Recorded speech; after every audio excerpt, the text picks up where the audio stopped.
Hi friends, ഇന്ന് നമ്മൾ പോകുന്നത് വെയിൽസിലേക്കാണ്. UK ഭാഗമായ വെയിൽസിൽ നമ്മൾ നിങ്ങൾക്ക് ഒരാളെ പരിചയപ്പെടുത്താൻ പോകുന്നത് ആരെന്നായിരിക്കും? Peter and Chris. ഞങ്ങളുടെ ഇന്ത്യ നിഷാദിൻ്റെ വെയിൽസ് റെയിൽവേയിൽ ഞങ്ങളുടെ ബോസായിരുന്നു. അവരുടെ ബോസ് ഞങ്ങളായ ആ കഥ നിങ്ങൾക്ക് ഈ ഒരു ജേണിയിൽ കേൾക്കാൻ സാധിക്കും. So stay tuned.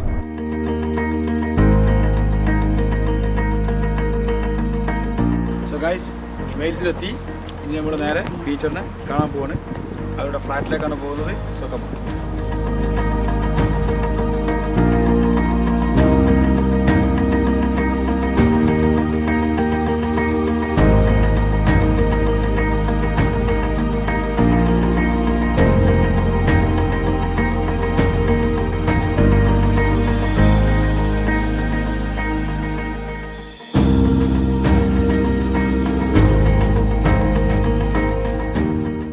Hi friends, Cardiff യൂണിവേഴ്സിറ്റിൻ്റെ ക്യാമ്പസിൻ്റെ അകത്താണ് നമ്മളുള്ളത്. നമ്മൾ കൂടെ പീറ്റർ നോർത്ത്. ഞാൻ നേരത്തെ എക്സ്പ്ലെയിൻ ചെയ്ത പോലെ നമ്മുടെ റെയിൽവേയിൽ നമ്മുടെ ബോസായിരുന്നു. പീറ്ററിൻ്റെ എഡ്യൂക്കേഷൻ എങ്ങനെ സ്റ്റാർട്ട് ചെയ്തു, എങ്ങനെയാണ് പീറ്റർ അപ്രൻറ്റീസ്ഷിപ്പിലേക്ക് എത്തിയത്, എങ്ങനെയാണ് വർക്കിലേക്ക് എത്തിയത് എന്നുള്ള 1960 മുതലുള്ള നമുക്കുള്ള എഡ്യൂക്കേഷൻ സിസ്റ്റത്തിൻ്റെ ഒരു ഇൻസൈറ്റ് പീറ്റർ നൽകുന്നതാണ്. അപ്പോൾ thank you Peter. Thank you. Can you explain how did you start your education and how was the start? Yeah. Okay, as you said, I was born in 1960, so the main part of my education would have been early 70s, finishing towards 1976. We did O-levels back in the day then. They're called GCSEs now. So guys, നമ്മുടെ നാട്ടിലെ 10ാം class എന്ന് പറയുന്നതാണ് ഇവിടെ year 11. ഇവിടെ 11 കൊല്ലമാണ്, നമ്മുടെ നാട്ടിൽ 10 കൊല്ലമാണ്. Back in the days ഇതിനെ വിളിച്ചിരുന്ന പേര് O-level. Back in the days is called O-level. Yeah, O-levels, yeah. So Peter finished O-level in 1976. So when you were 16-year-old. So what happened after when you finished school? In those days, going back to those days, between 1960 and 1980, between 4 or 19% of people went to college.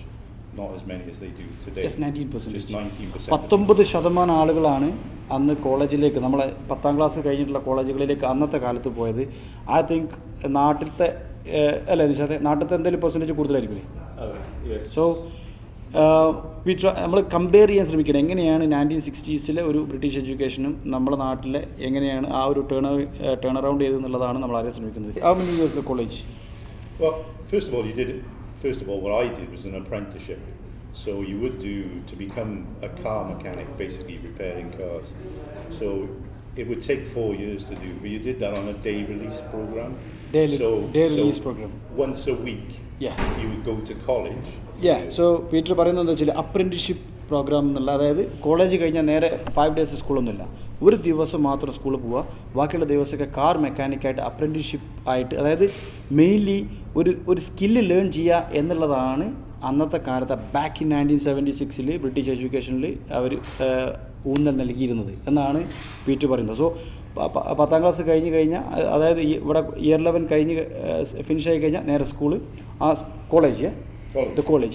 When he went to college, only 1 day in a week he goes to college, and the rest of the days he works as a car mechanic, and then he learned the skill. Back in those 1976 parents was not forcing, അതായത് parents നിർബന്ധിക്കുമായിരുന്നില്ല അന്നത്തെ കാലത്തും. So പീറ്ററിൻ്റെ dad was an accountant, but he chose to be a car mechanic. So when you 14 years old, yeah, when he 14 was years old is when the you teachers choose the decide. subject. Yeah, you choose the subject. yeah, so they choose the subjects based on the interest, and then they move to the interesting area, so not based on what the parents think. So you knew that you've probably seen this university when you were very young. Yeah.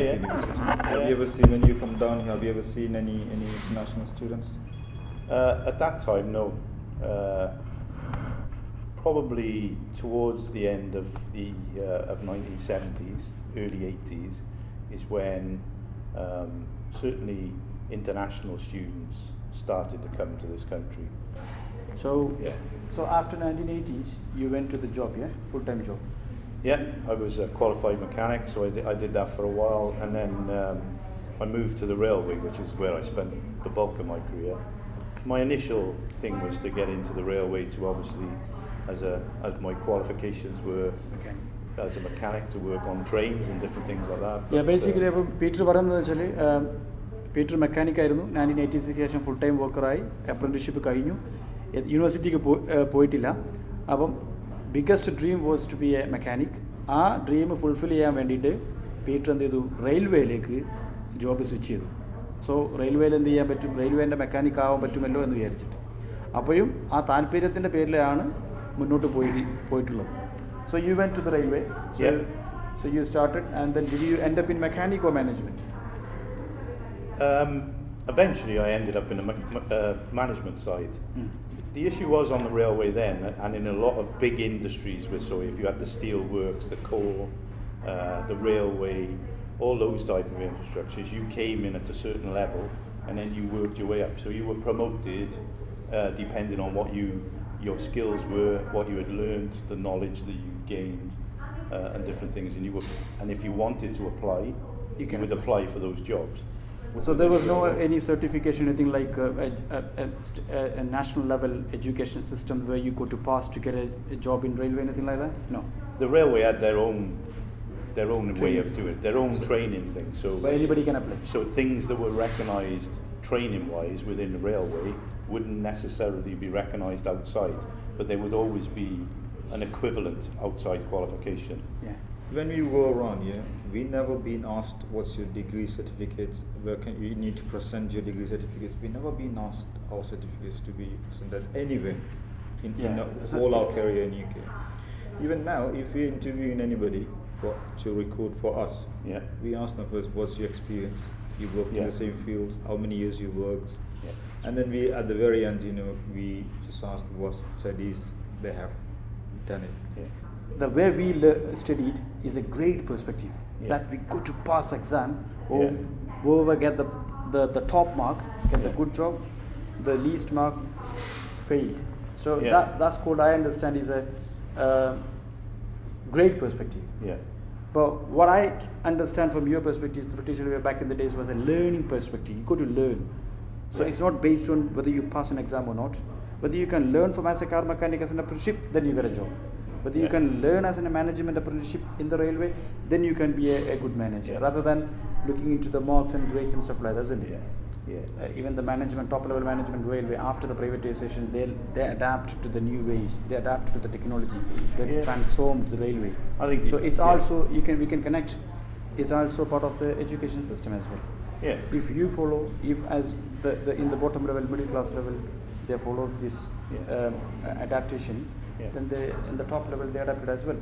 So guys, namala Indian railway system we can connect to this because we never be the changes we seen from back in the 80s to 2021. 2021 back in the days നമ്മൾ compare ചെയ്യുമ്പോൾ വലിയൊരു മാറ്റം നമ്മളെ റെയിൽവേയിലൊന്നും സംഭവിച്ചിട്ടില്ല. അതിന് കാരണം നമ്മളെ താഴെത്തട്ട് മുതൽ ഈ ഗ്രേഡ് സിസ്റ്റത്തിലൂടെ പഠിച്ച് എല്ലാത്തിനെയും പുതിയതിന് അഡാപ്റ്റ് ചെയ്യാനുള്ള ഒരു സീച്ച് മെൻറ്റാലിറ്റി നമുക്ക് ഉണ്ടോ എന്നുള്ളതാണ് ഇന്ന് കാണാൻ പറ്റുന്നത്. നേരെ മറിച്ച് ഇവിടെ back in the 80s back in the 70s വരെ ഈ ലേണിംഗ് സിസ്റ്റത്തിലൂടെ വന്ന് ഈവൻ മാനേജ്മെൻറ്റ് വരെ ഈ ലേണിംഗ് സിസ്റ്റത്തിൻ്റെ ഭാഗമായി അഡാപ്റ്റേഷനും ഈ ചേഞ്ചസിനും മോർ ഇമ്പോർട്ടൻസ് കൊടുത്തു എന്നുള്ളതാണ്.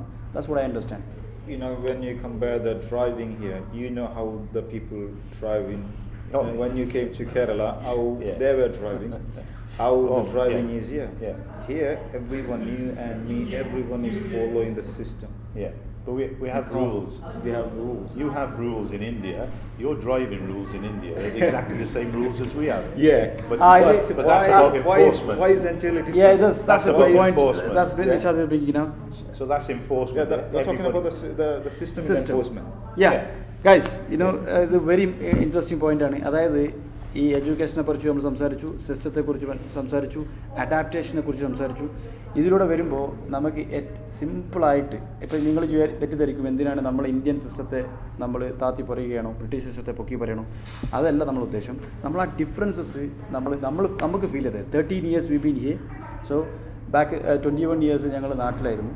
ആ ഡിഫറൻസസ് ഞങ്ങൾക്ക് ഫീൽ ചെയ്ത് അതാണല്ലോ പഠനം.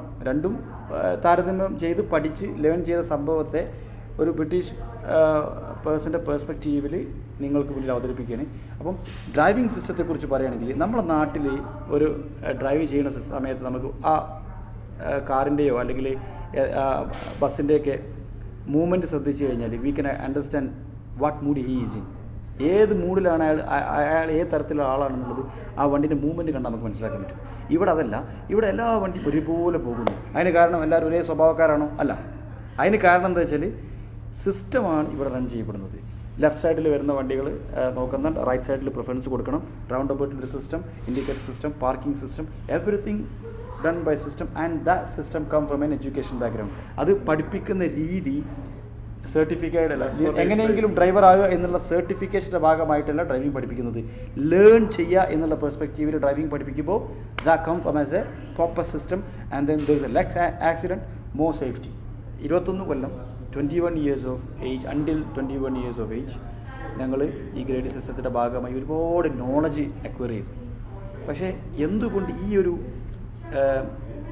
അക്വയർ ചെയ്ത നോളജിനെ പ്രാക്ടിക്കൽ പെർസ്പെക്റ്റീവിൽ, ഒരു ലേണിംഗ് പെർസ്പെക്റ്റീവിൽ വേറൊരു വിദേശ രാജ്യത്ത് പോയിട്ട് അതിനെ പോളിഷ് ചെയ്തിടുക, we can call is an icing on the cake. So when this grade system based 21 years of education from India, and then we polished and put an icing on the cake from a British education of learning perspective. ആ സമയത്ത് അതാണ് ഇവിടെ വരുന്ന ആളുകളുടെ after coming in UK, people are changing the way they talk, the way they approach, their perspective, everything changing in 2-3 years, but they learn very less. What is the theoretically they will learn, but practical perspective, the learning perspective, they learn more. So we can sums up now Peter's educationsil, പീറ്ററിൻ്റെ 1960s born and 76 education മുതൽ നമ്മൾ പറഞ്ഞു അപ്രന്റീസ്ഷിപ്പിലേക്ക് വന്നു. Car മെക്കാനിക്കായ Peter train repair ചെയ്യാൻ വേണ്ടിയിട്ട് റെയിൽവേയിലേക്ക് സ്വിച്ച് ചെയ്തു. But he find his passion in the management and he went all the way up to the top management. And you end up in what position you retired? My last position was head of security for the whole of Wales. Yeah. So Peter was retired as a head of security. Security എന്ന് പറഞ്ഞു കഴിഞ്ഞാൽ മൊത്തം how many stations in Wales? 250. Yeah. So Wales രാജ്യത്തിൻ്റെ 250 സ്റ്റേഷൻ്റെ head of security ആയിരുന്നു Peter. അതിൻ്റെ കീഴിലുള്ള prosecution ഡിപ്പാർട്ട്മെൻറ്റിൻ്റെ ആണ് ഞാനും നിഷാദും പീറ്ററിന് കീഴിൽ വർക്ക് ചെയ്തത്. അങ്ങനെയാണ് ഞങ്ങൾ പീറ്ററിനെ മീറ്റ് ചെയ്യുന്നതും ഈ ബന്ധം ഞങ്ങൾ തുടർന്നതും. We learned a lot from again we have to say that from the learning perspective in UK MBA എന്നുള്ള ഇതിൽ ഞാനും നിഷാദും പഠിച്ചതിനേക്കാൾ കൂടുതൽ we learn from him from the same perspective as learning perspective. So we can sum up now that the British educationൻ്റെ ഒരു 1960s മുതലുള്ള ഒരു പെർസ്പെക്റ്റീവിൽ ഞങ്ങൾ പറഞ്ഞിട്ട് എക്സ്പീരിയൻസിലൂടെ പറഞ്ഞു. then what we learn from the management ഒക്കെ പറഞ്ഞിട്ട് ഒരു എഡ്യൂക്കേഷൻ സിസ്റ്റത്തിൻ്റെ ഒരു ബേർഡ്സ് ഐ വ്യൂ നിങ്ങൾക്ക് തന്നെന്ന് വിചാരിക്കുന്നു.